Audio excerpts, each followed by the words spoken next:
The Du meridian has the SI3 as its confluent point. This meridian is the most young meridian of the body. It is the back midline meridian, so along the spinal column. It is often used for any problems along the center of the back, such as back or neck pain, coccyx or inflammation, scoliosis, and kyphosis.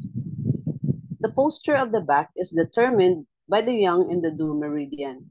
If the young was deficient, then the back would hunch forward, as in osteoporosis patients, in depression, and those with Parkinson's disease.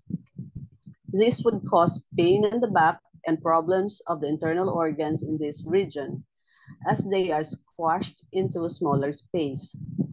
Asthma, fullness of stomach, and reflux of food and acid, palpitation, and angina pectoris are some of the possible symptoms. In this case, one could consider moxibustion on the Du meridian in order to strengthen the back and improve posture. Okay. So how do we apply moxa or use moxa on the Du meridian? A moxa cigar is lit and held at 1 to 2 centimeters, 2 centimeters distance from the skin, moving from the fifth thoracic vertebral prominence towards the posterior hairline. This is repeated several times until there is a red skin reaction.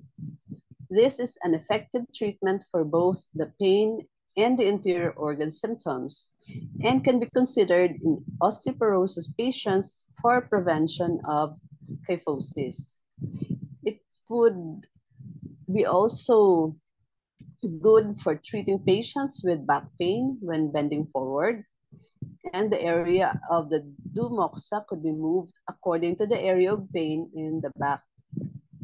When there is back pain on extending the back, this is a young dominant pain on the Du meridian. This could be treated with sedation of Du meridians in acute and subacute states with vibration of point SI1, the confluent point of the meridian, and in subacute and chronic states, the yin aspect of the Du meridian needs to be tonified as well. This could be achieved by placing some needles on Ren meridian just opposite the area where the back pain is. The Ren meridian is the coupled yin meridian of the Du meridian, and treating the anterior aspect of the Du meridian would tonify its yin. Okay. The second use of Du meridian is to influence the general yang of the body. It is used in yang deficiency in 3 elements or more at the same time.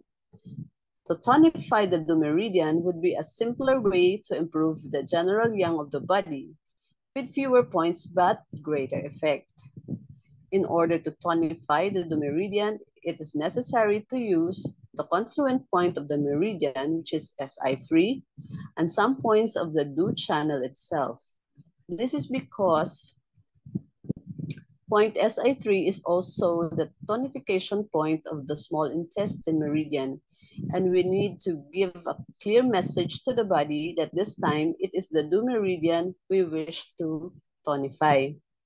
The 3 points chosen on the Du meridian should ideally be on the upper, middle, and lower back.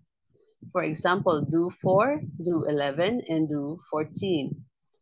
This treatment method may be simple, but the effect is very strong. Care should be taken that these treatments are not repeated too often like other points.